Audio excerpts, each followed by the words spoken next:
Hello बच्चों, कैसे हैं आप सब। आरकेपी ऑनलाइन कक्षा में आपका स्वागत है। उम्मीद करती हूँ आप सब खुश हैं, स्वस्थ हैं। तो आज हम तीसरी वीडियो में अलंकार के टॉपिक को आगे पढ़ेंगे। हमने शब्द अलंकार के 3 भेद उस दिन डिस्कस किए थे, तो 4th पार्ट पे हम आए हुए हैं। ठीक है, तो पहले वीडियो में अलंकारों का परिचय मैंने दिया था, उसके बाद सेकंड वीडियो में हमने शब्द अलंकार के 3 भेद पढ़े थे। हम आज उससे आगे पढ़ेंगे। तो बेटा, शब्द अलंकार का तीसरा भेद चल रहा था सलेस अलंकार। मीन्स एक ही शब्द से कई अर्थ चिपके हुए होते हैं। ठीक है, एक एग्जाम्पल हमने अच्छे से दोहरा लिया था। हम दूसरे एग्जाम्पल पे थे कि विपुल धन अनेकों रतन साथ लाए, प्रियतम बतला दो लाल मेरा कहाँ है। इस एग्जाम्पल पे थे हम। तो लाल मीन्स यहाँ पे लाल शब्द में सलेस अलंकार है बेटा।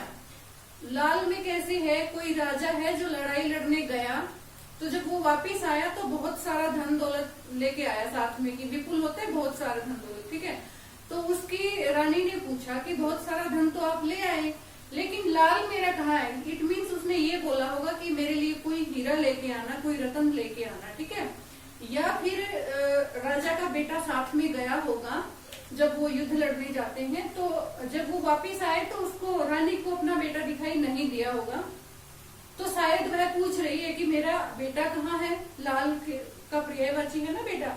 तो अब हमें ये नहीं समझ आता कि यहाँ पे हम किस मीनिंग को चुने, अर्थात हम यहाँ पे थोड़े से पजल हैं, क्योंकि एक ही शब्द से 2 अर्थ चिपके हुए हैं। एक व्यक्ति इसको अलग सेंस में देख रहा है, दूसरा इसको अलग सेंस में देख रहा है। हम देख रहे हैं कि या तो वो लाल रतन पूछ रही है अपने पति से कि इतनी धन दौलत तो ले आए, लेकिन मेरा हीरा कहाँ है लाल। या फिर वो अपने बेटे को पूछ रही है कि तुम धन दौलत ले आए, युद्ध जीत कर आए हो, लेकिन मेरा बेटा कहाँ है। ठीक है, तो ये ऐसे लाल शब्द में सलेस अलंकार है, क्योंकि उससे कई मीनिंग चिपके हुए हैं। ठीक है, अब हम उससे आगे थे। 4th जो पार्ट है शब्द अलंकार का, वो है पुनरुक्ति प्रकाश अलंकार। पुनरुक्ति प्रकाश अलंकार, इस अलंकार का प्रयोग भी हमारी कविताओं में देखा गया है और होता है। तो पुनरुक्ति मीन्स पुनः मीन्स दोबारा से या बार बार, उक्ति मीन्स किसी शब्द का बार बार आना। तो पुनरुक्ति प्रकाश अलंकार की जो परिभाषा है वो यमक अलंकार से मिलती है, लेकिन यमक अलंकार की परिभाषा थोड़ी सी और आगे बढ़ जाती है। जैसे पुनरुक्ति प्रकाश में बस इतना ही है, जब काव्य सौंदर्य को बढ़ाने के लिए किसी शब्द की आवृत्ति एक से अधिक बार होती है, तो वहाँ पे पुनरुक्ति प्रकाश अलंकार होता है। जबकि यमक में हमने ये लिख दिया था कि एक से अधिक बार आवृत्ति होगी, उसका मीनिंग अलग होगा। इसमें बस इतनी ही परिभाषा है कि काव्य सौंदर्य को बढ़ाने के लिए किसी एक शब्द की आवृत्ति बार बार होना पुनरुक्ति प्रकाश अलंकार होता है। जैसे देखो, लह लह पालक मह मह धनिया, ये आपकी ही कविता है ग्रामश्री, उसमें से एक पंक्ति उठाई गई है कि पालक लहलहा रही है और धनिया महक रहा है। अब ये सिलेबस से कट गई है कविता, वैसे आपकी बुक में है। तो एक बार लह का यूज करते तो लह पालक मह धनिया, ये थोड़ा सा अजीब लगता है, ये इसकी कोई सेंस नहीं बनती। तो लह लह पालक मह मह धनिया, पालक लहलहा रही है, धनिया महक रहा है। ऐसे ही एक और एग्जाम्पल मैं आपको बताती हूँ कि कण कण में बसता है शिव। मीन्स परमात्मा के पूरी सृष्टि में विद्यमान होने की बात कही गई है कि परमात्मा कण कण में निवास करता है। अगर यहाँ पे अब एक कण यूज किया जाए, शब्द एक, जैसे कि कण कण में बसता है शिव, तो मीन्स इसकी सेंस चेंज हो जाएगी कि ओनली एक ही कण में भगवान बसता है। लेकिन 2 बार हमने कण शब्द को यूज किया कि कण कण में बसता है शिव। मीन्स प्रत्येक कण में, पूरी सृष्टि में शिव निवास करते हैं, परमात्मा निवास करते हैं। तो इस प्रकार से काव्य सौंदर्य में चमत्कार उत्पन्न होता है एक ही शब्द के बार बार दोहराने से, तो वहाँ पुनरुक्ति प्रकाश अलंकार होता है। ठीक है, इसमें मीनिंग का कोई वो नहीं है कि अलग अलग मीनिंग होगा ये और नो। इसमें सिर्फ कोई भी शब्द जो है बार बार दोहराया जाएगा, वो इकट्ठा ही आएगा एक साथ। ठीक है, कण कण में, जर्रा जर्रा, लह लह पालक मह मह धनिया। ठीक है, फिर है हम अर्थालंकार पे आते हैं। फिर शब्दालंकार कंप्लीट हो गया। अर्थालंकार में देखो क्या होता है, यहाँ क्या होगा, शब्द के अर्थ के कारण चमत्कार उत्पन्न होगा, अर्थात मीनिंग पे जाएंगे हम, उसकी सेंस देखेंगे क्या है। तो अर्थालंकार में अर्थ के कारण काव्य सौंदर्य में वृद्धि होगी। और इसके देखो कितने भाग, मतलब कितने जो भेद हैं, वो ये सिर्फ हमारे सिलेबस में है। वैसे तो और भी भेद हैं, लेकिन हमारे सिलेबस में इतने ही हैं। उपमा, रूपक, उत्प्रेक्षा, अतिशयोक्ति, मानवीकरण, और इनका बार बार यूज हुआ है हमारी कविताओं में। तो अगर हम इनको ध्यान से देखेंगे तो हमें कविताओं में अच्छे से जो है अलंकार ढूंढने आ जाएंगे, पंक्तियों में पहचान हो जाएगी कि किस पंक्ति में कौन सा अलंकार है। तो आज हम अर्थालंकार के केवल 2 ही भेद इस वीडियो में डिस्कस करेंगे। तो देखो, अर्थालंकार का सबसे पहला भेद है उपमा अलंकार। उपमा मीन्स, इसके हम पहले अर्थ को ही समझेंगे। उपमा के, उपमा होते है तुलना, तुलना, ठीक है। तुलना से समझ आता है कि तुलना के लिए हमें एक से ज्यादा जो है वस्तुएं या व्यक्ति या विषय चाहिए। तो यहाँ पे 2 व्यक्ति, 2 वस्तु, 2 विषय, उनकी गुण दोषों के आधारों पर जो है तुलना की जाती है, ठीक है। तो इस अलंकार में वो जो 2 चीजें होती है उनका भी एक नाम रखा गया है, उपमान और उपमेय, ठीक है। अब देखो यहाँ पे कौन सी 2 चीजें होती हैं, उपमेय, उपमान, ठीक है। तो उपमा अलंकार में क्या होता है, उपमेय की तुलना उपमान से की जाती है। उपमेय क्या होता है, जिसकी तुलना की जाएगी, और उपमान क्या होगा, जिसके साथ की जाएगी।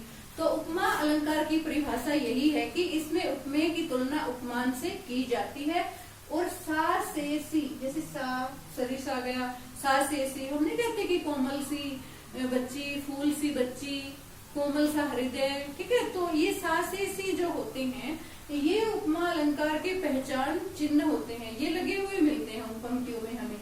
तो उपमेय की तुलना उपमान से की जाती है, वहां उपमा अलंकार होता है। और उपमेय की तुलना उपमान से की जाती है, और सा से सी इसके पहचान चिन्ह होते हैं। उपमेय जिसकी तुलना की जाएगी, उपमान जिसके साथ की जाएगी। तो यहाँ देखो, अब बहुत इजी एग्जांपल मैंने लिए हैं आपके लिए। नवनीत सा कोमल हृदय, ठीक है। नवनीत होता है मक्खन, ठीक है, मक्खन। सा, वही उपमा अलंकार वाली बात की तुलना कर रखी है, तो सा से सी यूज कर रखे हैं। कोमल मीन्स भाव है कोमलता का, हृदय मीन्स हृदय, मन, ठीक है। तो हमारे हृदय की तुलना या किसी के भी हृदय की तुलना मक्खन से की गई है। तो यहाँ बताया था कि जिसकी तुलना की जाएगी वो उपमेय कहलाएगा, और जिसके साथ की जाएगी वो उपमान कहलाएगा। तो हृदय यहाँ पे क्या है, उपमेय है, क्योंकि इसकी तुलना की गई है। और किसके साथ की गई है, नवनीत के साथ की गई है, मक्खन के साथ, ठीक है। तो यहाँ पे ये उपमान है, ठीक है, उपमान है ये, ठीक है। तो हम यहाँ मक्खन की तुलना हृदय से नहीं कर रहे, हृदय की तुलना हम मक्खन से कर रहे हैं कि हमारा हृदय मक्खन जितना कोमल है, ठीक है। तो यहाँ पे नवनीत क्या होगा, उपमान होगा, और हृदय क्या होगा, उपमेय, मतलब इसकी तुलना कर रखी है। फिर देखो, पीपर पात सरिस मन डोला। तो पीपल के पत्ते के समान, सरिस मीन्स होता है के समान, ठीक है। पीपल के पत्ते के समान मन डोला मीन्स मन चंचल है, किस प्रकार डोलता है, पीपल के पत्ते के समान डोलता है। तो यहाँ पे मन की तुलना किससे की गई है, पीपल के पत्ते से की गई है। तो यहाँ पे उपमेय क्या होगा, मीन्स जिसकी तुलना की गई है, क्या है, मन, उपमेय, ठीक है। उपमेय किसके साथ की गई है, उपमान क्या है, पीपर पात, ठीक है, पीपल का पत्ता, ठीक है। तो इस प्रकार हम उपमा अलंकार की पहचान करेंगे कि इसमें तुलना की जाती है, और जो है उपमेय की उपमान से तुलना होती है। उपमेय जिसकी तुलना की जाएगी, उपमान जिसके साथ की जाएगी। एक एग्जाम्पल और देख लो कि फूल सी कोमल बच्ची, तो बच्ची क्या है, उपमेय, मतलब उसकी तुलना हो रही है किसके साथ, फूल के साथ। तो फूल यहाँ पे उपमान हो जाएगा, और बच्ची जो है उपमेय हो जाएगी। और सा से सी सम सरिस, ये ऐसे ऐसे जो वर्ड होते हैं ये उपमा अलंकार के पहचान चिन्ह होते हैं, ठीक है। फिर रूपक अलंकार देखें। रूपक अलंकार में क्या होता है, समानता दिखाई जाती है। उसमें थी तुलना, इसमें है समानता, सिमिलरिटी, ठीक है। इसमें भी यही है कि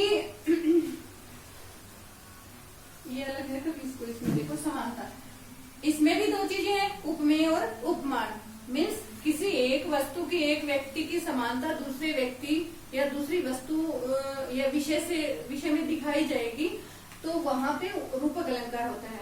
तो हम डेफिनेशन कैसे बनाएंगे, उपमेय की समानता या उपमेय का आरोप जो है उपमान में दिखाया जाता है। उपमेय जिसकी समानता दिखाई जाएगी, उपमान जिसके साथ दिखाई जाएगी, ठीक है। तो यहाँ पे देखो इसके एग्जाम्पल, यहाँ पहला ही एग्जाम्पल कवि ने बता दिया कि चरण कमल बंदऊ हरिराई। यहाँ हरिराय मीन्स परमात्मा, बंदो मीन्स वंदना करता है कवि। चरण कमल, कमल रूपी चरणों की, तो यहाँ जो है चरणों की समानता किसमें दिखा दी? कमल में दिखा दी। तो चरण क्या है? उपमेय है, कमल क्या है? उपमान है, क्योंकि चरणों की समानता कमल में दिखाई गई है, चरणों का आरोप कमल पर किया गया है। ठीक है, तो कवि है ना परमात्मा के चरणों की वंदना उन्हें कमल का फूल समझकर करता है। ठीक है, तो इसको उल्टा पुल्टा मत कर देना, कमल को चरण नहीं समझ रखा, चरण को कमल समझ रखा है। चरणों की समानता कमल में दिखाई गई है, कमल की समानता चरण